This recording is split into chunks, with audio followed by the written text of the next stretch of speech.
Le point de l'actualité relayé par les canards dans leur parution du jour avec Kodovia Metonou, déjà en position. Kodovia Metonou, bonjour. Bonjour Létodi, bonjour également à nos amis téléspectateurs. Alors, l'actualité, nous la disons, depuis quelques jours, elle semble se ressembler. Une spécificité ce matin?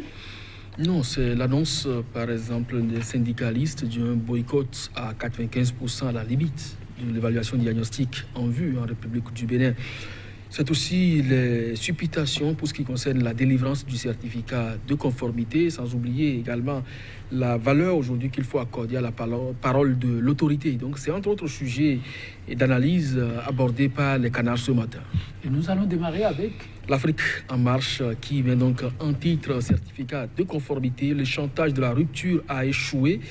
Talon et la FIA coincés et contraints donc de donner le document. Évaluation diagnostique des syndicalistes annonce 95% de boycott pour le 24 août prochain. Et puis après la HAC et le CES, les membres du COSLEPI connus, plus rien n'arrête donc le Parlement de l'exclusion. Le nouvel observateur paradoxe béninois à l'ère de la rupture.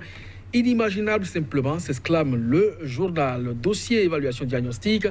Quand la politique s'en mêle, les questions se posent. Et puis, opinion, et si on laissait les enseignants en paix pour s'occuper du fameux PAG, s'exclame un citoyen et puis incident sur les agents de santé et de commun. Le chauffeur du chef de l'État serait-il au-dessus de la loi? C'est une interrogation. Matin libre, adhésion du Bénin aux instruments internationaux, convention Unidroit, oui, mais attention, 3 points de suspension, écrit le journal. Et puis, reconnaissance des décisions d'organisations régionaux, eh bien, la CADHP subitement crédible, constate le journal. Matin libre. Et puis, point média. Atteinte aux libertés des migrants par la Tunisie, l'Observatoire ouest-africain des migrations donne de la voix. Décision de la CADHP au sujet de la plainte de Boni Yahi qui manipule journalistes et web activistes pro-mouvance. Ils n'ont pas lu la décision, c'est dommage, s'exclame le journal. Et puis soleil levant, Assemblée nationale, les membres du COSLEPI désignés. Demain, évaluation des enseignants, les propositions du professeur Tometi pour la fonction et puis projet, du moins musique africaine en deuil. Yves Cedro du Bénin et Didier Arafat de la Côte d'Ivoire ont rejoint l'Éternel. Ça n'arrive pas tous les jours. Quand je viens maintenant, nous allons commencer par soleil levant avec cette nouvelle quand même triste pour la jeunesse, car il s'agit d'une jeunesse quand même qui cherche ses marques et qui se vend à sa façon. Le monde de la musique en deuil, c'est toute l'Afrique qui est en deuil. Bon, toute l'Afrique, oui, parce que c'est quand même de la culture qu'il s'agit. Et puisque l'artiste avec du bon zouk. Voilà, puisque l'artiste n'a pas de frontières, surtout quand la musique, elle est quand même bien faite. Et quand vous parlez de couper, décaler aujourd'hui, ça traverse donc les frontières africaines. C'est une perte immense pour la Côte d'Ivoire d'une part et pour la culture africaine en général. Maintenant, Sergio, vous l'avez évoqué, c'est vrai qu'il n'a pas eu le temps donc, de faire le même parcours que Didier Arafat, mais il n'a pas manqué donc, d'impacter également de savoir la plupart des jeunes de sa génération, vous l'avez dit, ils sont dans la trentaine. Ces jeunes qui viennent donc de quitter le monde des vivants pour rejoindre l'au-delà. On espère que leur étoile va davantage briller et accompagner leurs frères d'âme qu'ils auraient donc abandonnés dans la fleur de l'âge. Et que davantage on se prenne également au sérieux par rapport à notre condition de vie, de travail également. Parce qu'un accident, on peut toutefois l'éviter, mais toujours est-il que, bon, ça arrive, ce qui est prévu, chacun doit trépasser d'une manière ou d'une autre à sa façon. Nous espérons et souhaitons vivement que le Seigneur puisse les accueillir dans sa maison. Ainsi soit-il, que nous viens maintenant, et repos éternel. Ces jeunes partis dans la fleur de l'âge. Soleil levant, on reste à ce niveau pour parler de faire politique. COSLEPI, eh bien, pareil, le chef de l'État en roue libre. Après la RAC, le CES et COSLEPI, des figures connues. Ce n'est pas forcément le chef de l'État, c'est de la politique qu'il s'agit, c'est l'Assemblée nationale qui doit désigner donc ses représentants pour pouvoir siéger. Oui, mais lorsque vous pensez que le chef de l'État a un regard dessus. Ce n'est pas faux non plus, parce que les blocs républicains et progressistes qui vont désigner leurs représentants pour siéger au COSLEPI, qui sont quand même des blocs qui soutiennent les actions du chef de l'État. Donc de ce point de vue, il a effectivement reçu Pillon. Et tout se déroule convenablement au calendrier. Donc on attend de voir ce que les uns et les autres feront à ce niveau également, parce qu'il est question donc de toiletter la liste électorale permanente informatisée pour pouvoir donc se mettre à jour vis-à-vis des prochaines élections. Il y a les communales qui sont déjà à nos portes et la présidentielle de 2021. Donc c'est vrai qu'avant, on aurait donc le temps de renouveler cette liste. La méthode est-il que ceux-ci sont attendus beaucoup plus sur cette liste qui doit conduire aux élections communales. Donc on leur souhaite bonne chance tout simplement. De la politique, nous revenons à la culture avec Matin Libre, adhésion du Bénin aux instruments internationaux, convention Unidroit, oui, mais nos confrères.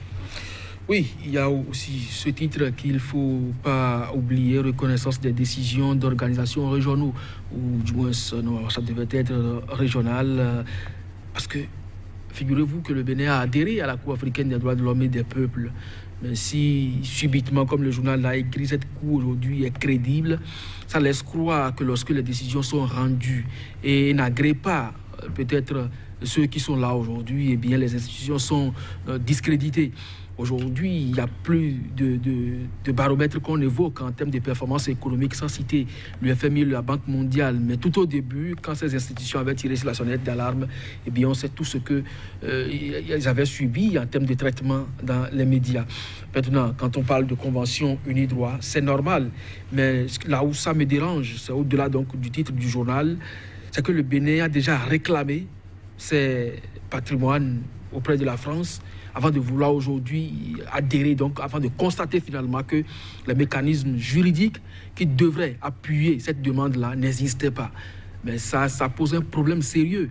Et ça voudra dire qu'autour du chef de l'État, il y a vraiment assez d'incompétents pour ne pas réaliser que le Bénin n'avait pas adhéré à la Convention Unidroit avant de s'engager sur ce chemin-là. Tout dernièrement, le responsable de l'agence du patrimoine culturel est également monté au créneau, a accordé une interview à l'agence France Presse dans laquelle il estimait que le Bénin n'est pas suffisamment prêt aujourd'hui pour recevoir les 26 objets que la France veut nous restituer. Donc ça, il y a plusieurs problèmes donc, autour de cette demande-là. Et on se demande si véritablement on n'est pas en train de jouer avec la population. Si on est sérieux, si vraiment on veut récupérer ces objets, au niveau juridique, on devrait être prêt, et également au niveau du matériel pour pouvoir donc accueillir ces outils-là, on devrait être également prêt à ce niveau. Maintenant, si ça bloque à ces deux étapes-là, je ne vois pas en quoi on sera véritablement prêt et opérationnel sur ce terrain-là.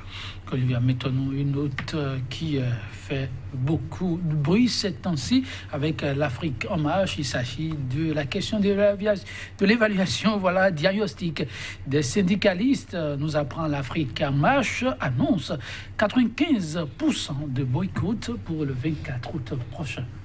Oui, ça dépend de quel syndicaliste il s'agit, parce que vous savez que tout le monde ne parle pas la même voix aujourd'hui autour donc de cette évaluation. Peut-être que ceux qui sont en train d'avancer ces chiffres sont du côté de la CSTB et ses alliés.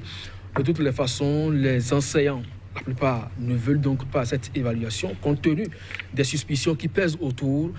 La parole de l'autorité, c'est ça revient encore, parce que par le passé, il y a eu quand même des effets d'annonce, des assurances qui ont été données même à un niveau plus élevé, au-delà donc du Bénin, qui n'ont pas été respectés. Donc les enseignants se demandent si véritablement ils ne sont pas dans un marché de dupes. C'est ce qui fait cette réticence-là. Donc moi, je ne vois pas en quoi véritablement des gens qui ont dispensé plus de 12 années durant une discipline, soit réticents pour aller donc se faire évaluer à ce niveau. Même si de façon pratique ou opérationnelle en temps normal, on devrait les évaluer en situation de classe. Eh bien, ils vont donc composer comme bon étudiant ou élève candidat à un examen. De toutes les façons, nous leur souhaitons bonne chance pour les 5% qui vont aller composer. Et nous osons croire également que le gouvernement tiendra cette fois parole. Parce que, oui, on joue de tout le monde, mais finalement, ça nous joue aussi des sales tours, parce que le Bénin aujourd'hui devient de plus en plus la risée du monde entier.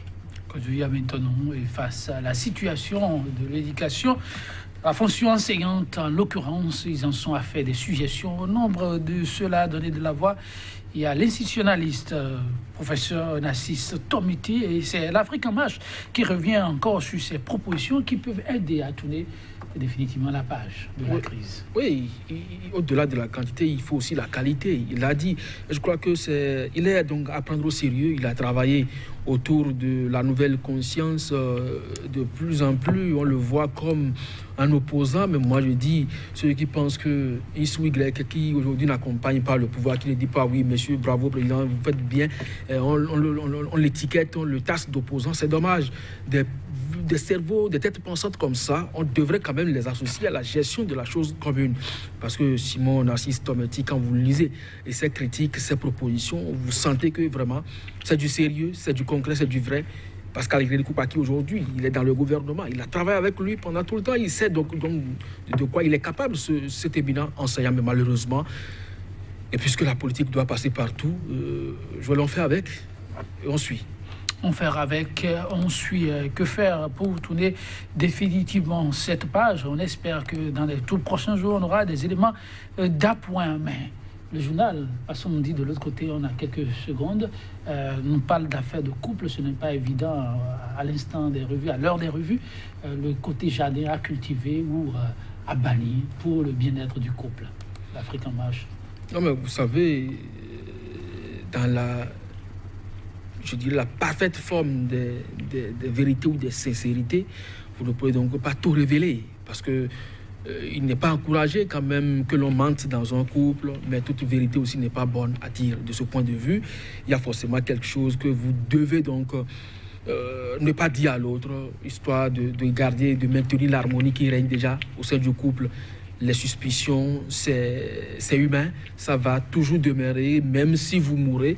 Votre femme va toujours forcément garder des secrets qu'elle ne pourra jamais révéler à qui que ce soit, ou votre conjoint va garder également des secrets de vous, ou entre vous, ou même des secrets hors donc, du ménage. De toutes les façons, je crois que oui, ce titre est quand même intéressant à lire et chacun doit pouvoir donc savoir raison garder, parce que votre femme met le code dans le téléphone, c'est beaucoup plus pour les hommes que cela s'adresse.